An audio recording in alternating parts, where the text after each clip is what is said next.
Hello guys, have you all? Welcome back to our channel. జనరల్గా మన daily లైఫ్లో మనం చాలా రకాల వర్డ్స్ అండ్ సెంటెన్సెస్ అనేవి యూజ్ చేస్తూ ఉంటాం కదా. సో అలాంటి వర్డ్స్ అండ్ సెంటెన్సెస్లో నుంచి నేను కొన్ని వర్డ్స్ తీసుకొని వాటికి సంబంధించిన కొన్ని ఎగ్జాంపుల్ సెంటెన్సెస్ అనేవి మీకు క్లియర్గా చెప్తాను. మీరైతే ఈ వీడియోని స్కిప్ చేయకుండా ఎండ్ వరకు చూడడానికి ప్రయత్నించండి. అలాంటి వీడియోస్ నా ఛానల్లో చాలానే ఉన్నాయి, వాటిని కూడా ఒకసారి మీరు ప్లేలిస్ట్లోకి వెళ్ళి చూసేయండి. మీకు ఏమైనా డౌట్స్ ఉంటే డిస్క్రిప్షన్లో నా ఇన్స్టాగ్రామ్ ఐడి అనేది లింక్ ఇచ్చున్నాను, ఒకసారి చెక్ చేయండి. మరెందుకు ఆలస్యం, let's go to the topic. First word కాసేపటి క్రితం. కాసేపటి క్రితం అంటే ఇంతకు ముందే అని. దీని ఇంగ్లీష్లో few moments ago. Few moments ago అంటే కాసేపటి క్రితం అని. అంటే ఫర్ ఎగ్జాంపుల్, మేము అది కాసేపటి క్రితం కొన్నాము అంటే మేము అది కాసేపటి క్రితమే ఇందాకే కొన్నాము అని. అదేవిధంగా అతను కాసేపటి క్రితం వెళ్ళాడు అంటే ఇందాకే అతను వెళ్ళాడు అని. సో ఈ విధంగా అనమాట.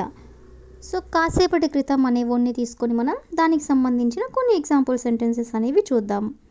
సో ఫస్ట్ వన్, వాళ్ళు నన్ను కాసేపటి క్రితం కలిశారు అంటే వాళ్ళు నన్ను ఇందాకే కలిశారు అని.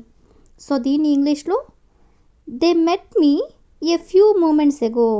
దే మెట్ మీ అంటే వాళ్ళు నన్ను కలిశారు. ఏ ఫ్యూ మూమెంట్స్ ఎగో అంటే కాసేపటి క్రితమే అని. అదేవిధంగా నెక్స్ట్ వన్, ఆమె కాసేపటి క్రితం చనిపోయింది.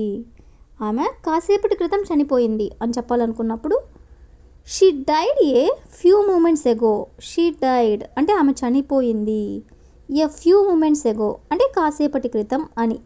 అదేవిధంగా నెక్స్ట్ వన్, అతను కాసేపటి క్రితం కాల్ చేశాడు అంటే అతను నాకు కాసేపటి క్రితం కాల్ చేశాడు. దీని ఇంగ్లీష్లో he called a few moments ago. He called అంటే అతను కాల్ చేశాడు. ఏ ఫ్యూ మూమెంట్స్ ఎగో అంటే కాసేపటి క్రితం అని.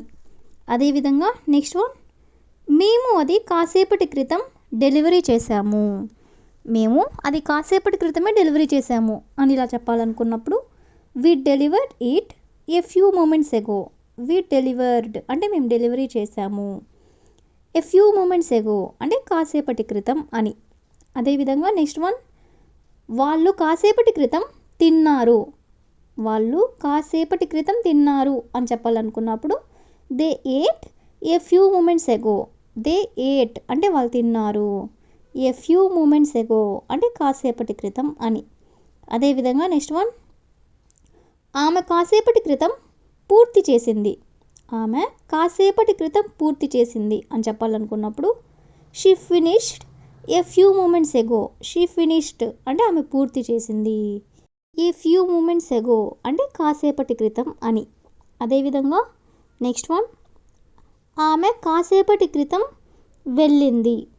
ఆమె కాసేపటి క్రితం వెళ్ళింది అని చెప్పాలనుకున్నప్పుడు she left a few moments ago.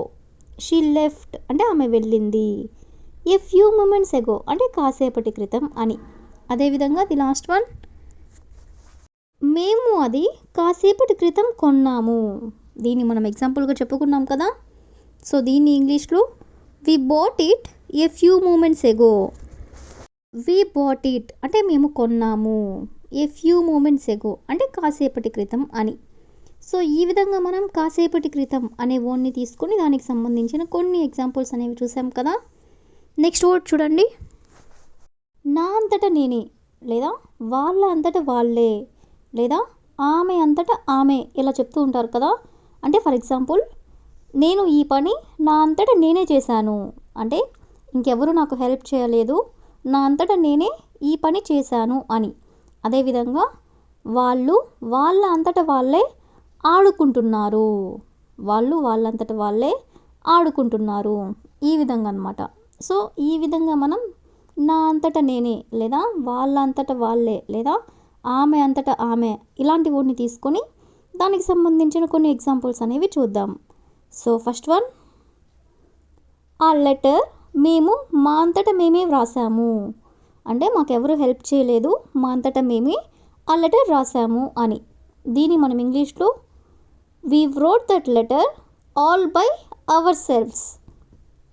we wrote that letter అంటే మేము ఆ లెటర్ రాసాము ఆల్ బై అవర్ సెల్ఫ్స్ అంటే మా అంతట మేమే.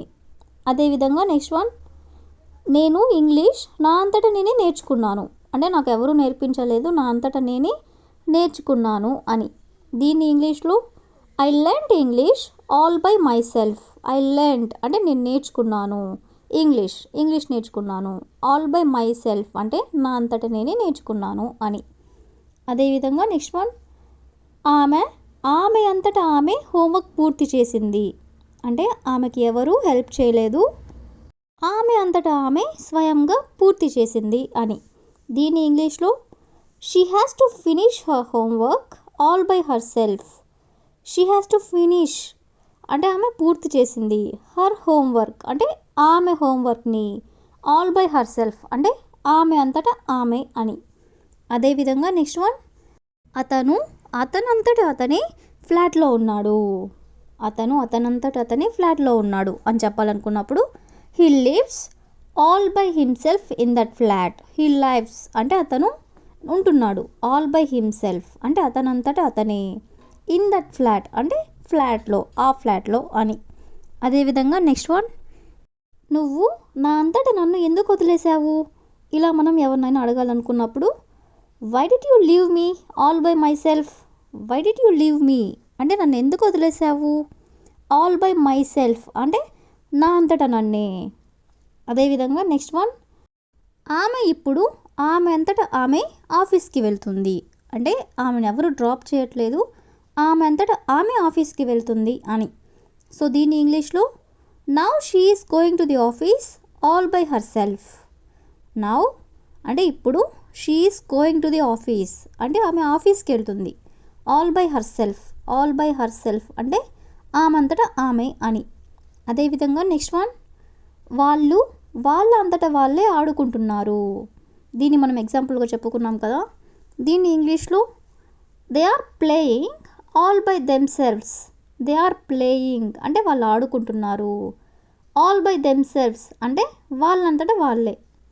అదేవిధంగా ది లాస్ట్ వన్, నేను ఈ పని నా అంతటా నేనే చేశాను అని చెప్పాలనుకున్నప్పుడు I completed this work all by my self.